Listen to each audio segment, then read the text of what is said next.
Welcome to the Talking Diaries podcast featuring Dr. Louis Koster with John Kremer. In my day to day existence, most of what I experience is what I would call the storm of thinking. It just thinks that, you know, it's just one thought after another. And even if I somehow allow the totality of one thought to just come up and be aware of it, another dang thought follows it right away.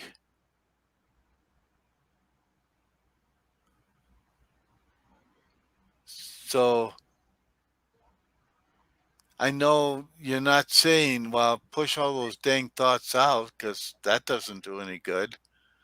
Um, but I guess when you allow the totality of a thought to arise, um, that means that the entire storm of thoughts can arise. Well, yeah, And then you just go, oh, it's just a thought.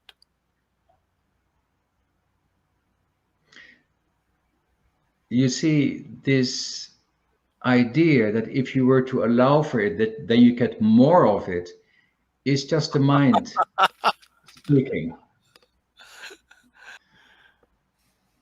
And so, what happens in reality, and you can only find this out through your own experience. And so, it requires that is an act of courage because it is so counterintuitive that when you have the courage to allow for the totality of what is happening in your consciousness or what is arising as your thoughts, so to speak, that inevitably it leads you to a place where you become aware of being conscious. That is what makes all the difference because it is the engagement with the thinking that keeps it going.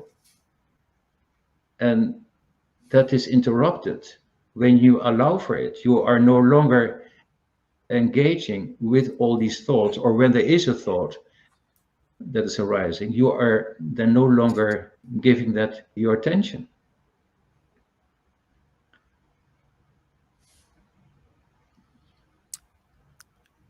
In some ways, I can experience what you're talking about better in observing, say, my wife.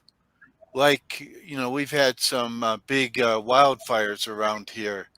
And Yes. my wife's first thought is, oh, the wildfire's going to get bigger and closer.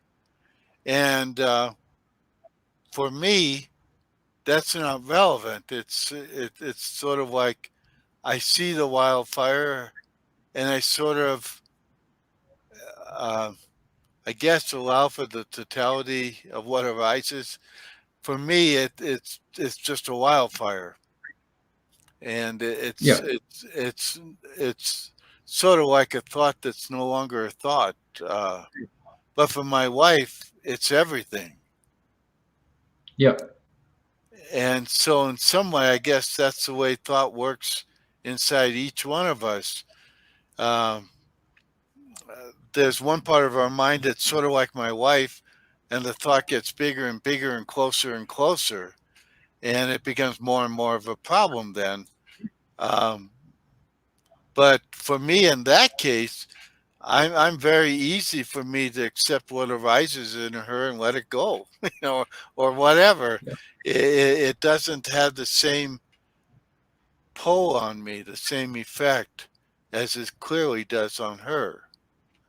But Yes. I guess in some ways, that's sort of what happens when you allow the totality of what arises to arise.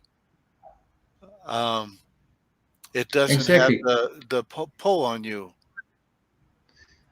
So while you were speaking, I got to realize in what you said is that when you allow for, so let's say the thinking that speculates on the bushfire or whatever it is, that when you allow for the totality of it, there will come a point that you stop taking the thinking for reality. And that is where's the freedom, is to realize that it was just a thought. And what is interesting is that people are better capable dealing with the problem when it is happening than when they have the thoughts about the problem, how to deal with it. Okay, I get that. So again, this has got all to do with the makeup of an illusion. So the freedom is found in the insight or in the awareness that whatever the thinking is telling you, that is not real. It is not reality.